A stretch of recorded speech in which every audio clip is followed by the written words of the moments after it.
Welcome to the Richmond Events Podcast,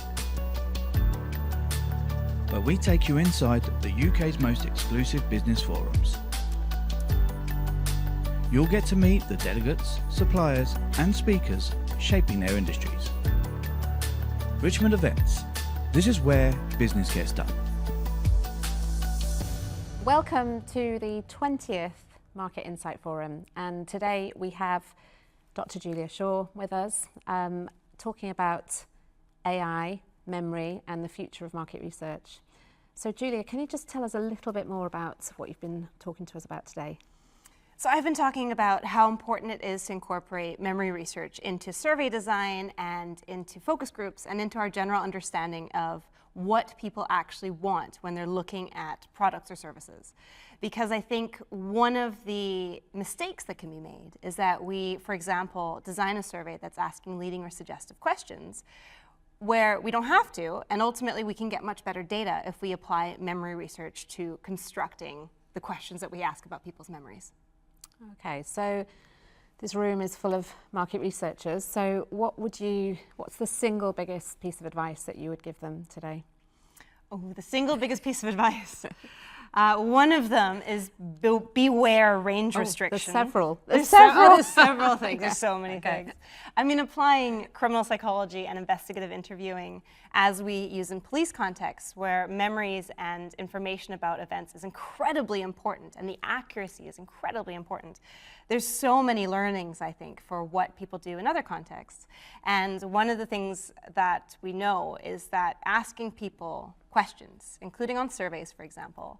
If you have, for example, a 7-point scale, a lot of people will end up clustering around maybe 3 answers. And so really, you feel good about yourself because you have a 7-point or a 10-point or a 100-point scale. But really, all you've created in practice is a 3-point scale. Or maybe even you've created a yes or no question because people just go very like and very dislike. And so that's important to consider. If you actually want the nuance in data, you need to look at things that you're getting from your surveys, and if you are getting that clustering, either compress your answers, so the response range, or change your questions. And so I think there's lots of things that we can apply like that, where we're looking at social science and we're going, what are the pitfalls that we know in general, and how might they apply to market research? And I just think there's so many different things. Oh, and another one is that, focus groups. Focus groups. Focus groups drive me a bit wonky because I think in psychology we've long critiqued, for example, how juries make decisions. And focus groups are kind of like juries in that you're ultimately getting people to decide on what they think about certain things. And yes, they can disagree, but one voice or 2 voices in the room are going to disproportionately influence what everybody else says. In addition to that, you have all these contaminating effects of just being in the presence of others on the responses that you give. So I always recommend, in any context where the accuracy of information or memories is important, is to ask people individually first, and then to potentially put them in a group with other people and do things like focus groups. Okay, thank you. So you talked quite a bit about AI. Do you think that's going to be more of a hindrance, or can it be a real help to market research? Well, we're seeing quite a lot of problems with AI in the sense that people are outsourcing how they're responding to things. They're maybe creating surveys and things with AI without thinking about them as deeply as maybe they would have otherwise.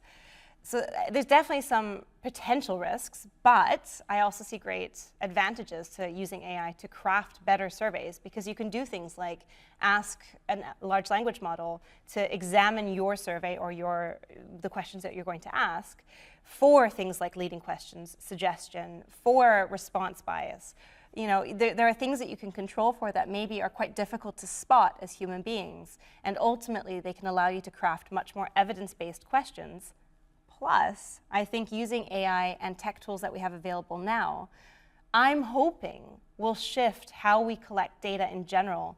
And this idea of the focus group, I think, largely came out of convenience in the past, because it's very difficult to sit down one-on-one with lots and lots of people. It's much easier to have 8 people at a time. And so I think there will be ways in which we replicate in virtual environments what we wanted to get from focus groups, but actually couldn't often get in new ways that actually allow us to get better data. So I think overall, AI has huge potential, but only if you're using it in a socially sound way, so in a way that's in line with social science and the evidence.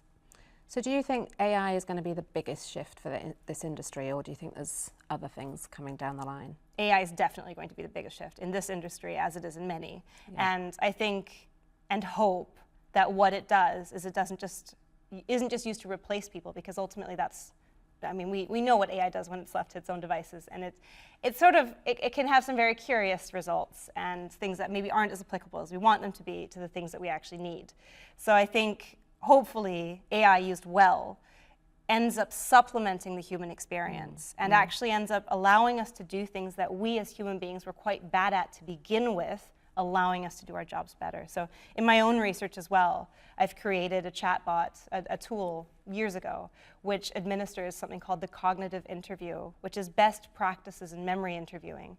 And what that allows us to do is to administer at scale an interview practice that you normally need days or weeks to train someone in, and that even when people are trained, they still ask leading, suggestive, and other questions that are problematic.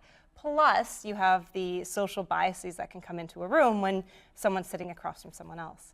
And so I do think that using AI as an interview tool for various things related to memory and data is going to be revolutionary in hopefully a positive way. But not going to replace the human. Absolutely don't replace the human. It should supplement the human, and it should always be, in the first instance and in the last instance, looked at and evaluated for reasoning alone by a human being. Thank you so much, Julia. Your talk was absolutely fascinating. I know all our audience thought so as well, so thank you very much for your time. Thank you for having me. Pleasure.